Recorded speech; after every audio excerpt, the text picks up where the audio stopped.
Good evening to our listeners. We are discussing celebrations and how important they are in our lives. Yeah. Occasions and moments and special days have been with us since time immemorial. I was talking to someone on Valentine. I was sharing some pieces of scriptures with them. And I was telling them that occasions and givings were practiced even by Adam and Eve.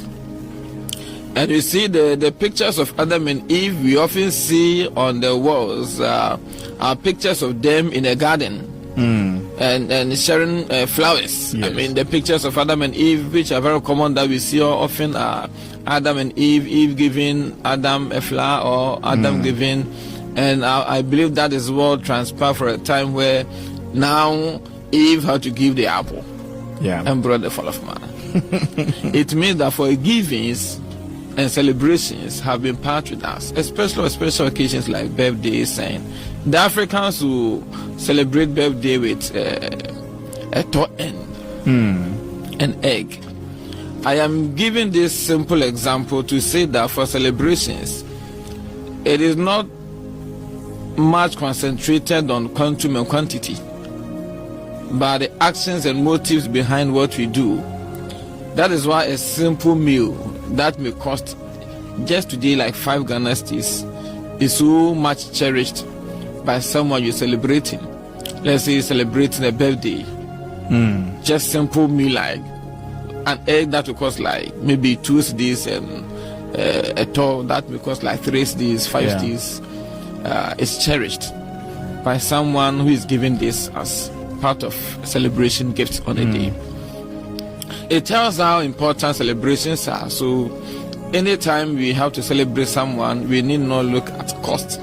Yeah. We may come to discuss the video in detail, but cost does not come in whenever we are discussing celebrations and what to do and what to give.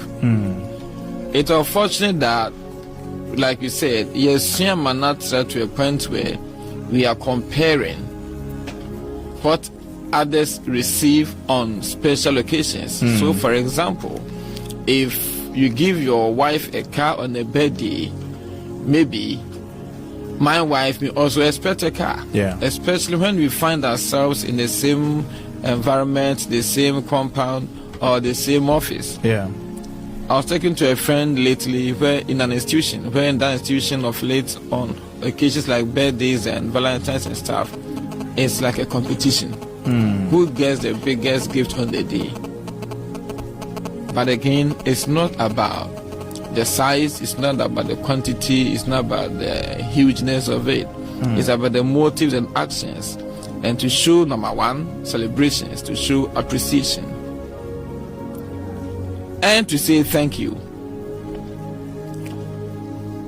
Sometimes you want to do something to appreciate someone, but some occasions must come. What trend the occasion be? So it's a birthday, it's graduation, it's naming ceremony, it's adoring, and you take advantage of such occasions to say thank you to someone, to show appreciation for all the person does for you. So it can be a flower, a card, a gift of maybe a car if you have the money, why not, of watch or anything. But I'm saying that my first point in the importance is that it's an occasion to also say thank you to the person and to show appreciation. Again, it's motivating, it's more intrinsic, it motivates someone to do more. Celebrating someone, remembering someone, motivates someone to do more. So, for example, if it's a couple that live together, celebrating special days for the person encourages, in this context, your wife to do more for you.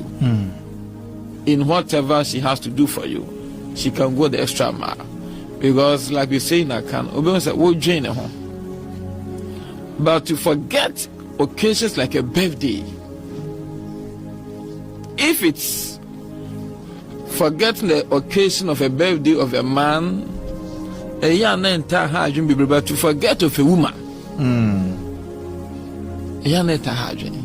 because women cherish such occasions more than the men.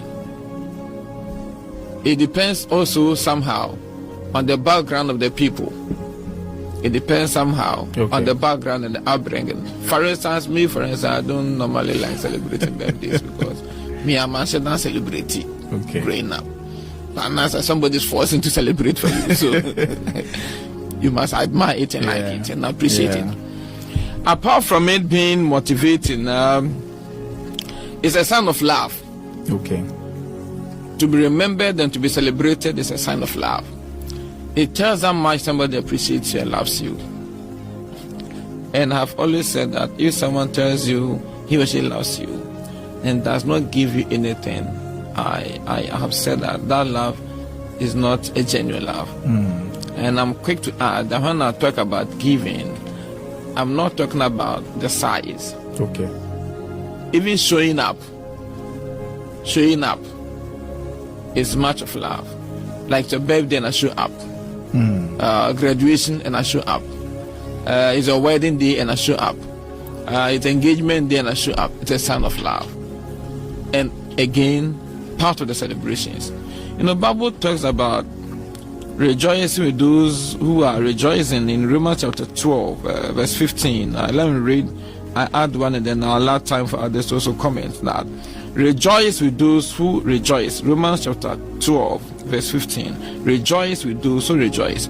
So if I'm rejoicing on a special occasion, I expect the one who loves me to rejoice with me. Rejoice with those who rejoice. So if it's a special occasion for me, I expect that those who love me rejoice with me. And again, the last point I want to make on this when it comes to celebrating people is that when you are remembering and when you are celebrating people, you are showing honor. We are honoring them. And it can be your mom, it can be your dad, it can be a friend, it can be your pastor, it can be your pastor's wife, it can be your colleague at the workplace, it can be your boss, it can be anyone you love. Celebrating them is honoring them. So celebration is honor. Thank you very much. 0201051055.